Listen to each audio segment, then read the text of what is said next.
Today I will briefly walk through three Fiori apps. The first app is the process receivables.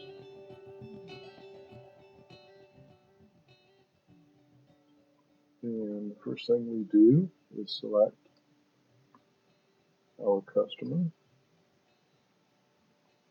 And we found our customer. And here's our customer's process receivables screen.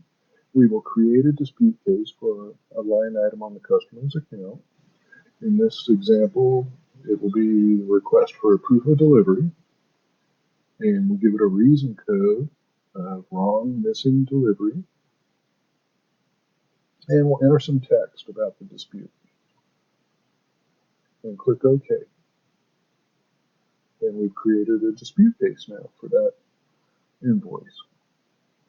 Next, we will create a promise to pay. And we'll enter some text about the promise. And then we'll provide the name of the person at the customer who gave that promise to pay. And we'll click OK. We will now generate some correspondence. In this example, we will give an open item list to the customer. We'll select the key date for generating the open item list. And preview the correspondence. Now we'll email that correspondence, providing our customer's email address where we're going to send it, and the subject line for the email, and a text to go in the body of the email. Click OK. And that email has been generated. Back in the process receivable screen, now we will create a resubmission for our customer to call them back in the future. We'll assign the reason why we're creating the resubmission. The customer requested a callback, and we'll click the date that we want to do the callback. And we'll add a note about why we submitted the resubmission. The next button at the bottom, here we're going to add a note at the account level for the customer.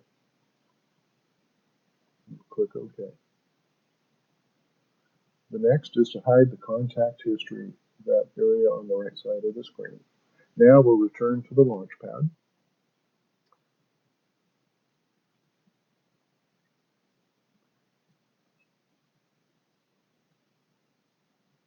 Our next Fiori tab is the Create Correspondence tab. Here we need to select the company code where we're going to generate the correspondence. A company code for Poland. And we will select the type of correspondence we're going to generate. And here again, we'll do an open item list for the customer. And we need to select the key date. First we've got to select the customer, sorry. And now the key date for generating the correspondence.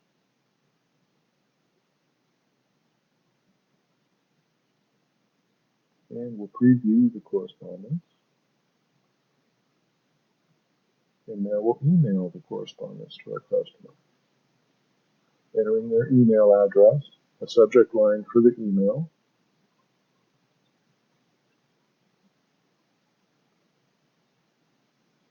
and then a text to go in the body of the email with the attached correspondence. And click OK to send. And returning back to the Launchpad, our next Fiori app that we're going to demonstrate is displaying financial statements using the Display Financial Statement tab. Here we will pick which company code we're going to look at financial statements for. And the financial statement version, which is the line layout for the financial statement.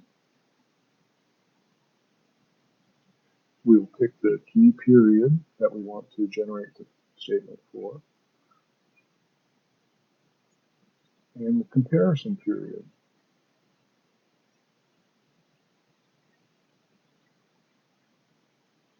and then click Go to generate the financial statements. Here, the first thing we click on is where no text exists. These are the unassigned accounts that don't have an entry yet in the financial statement version. Here, we're drilling into the balance sheet accounts just to see the kinds of details we get for the line items in the balance sheet accounts. Clicking down into inventories under current assets, and then into total semi-finished goods.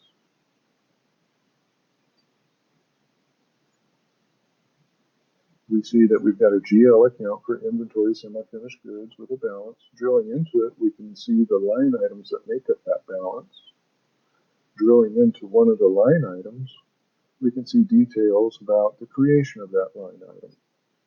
And returning back.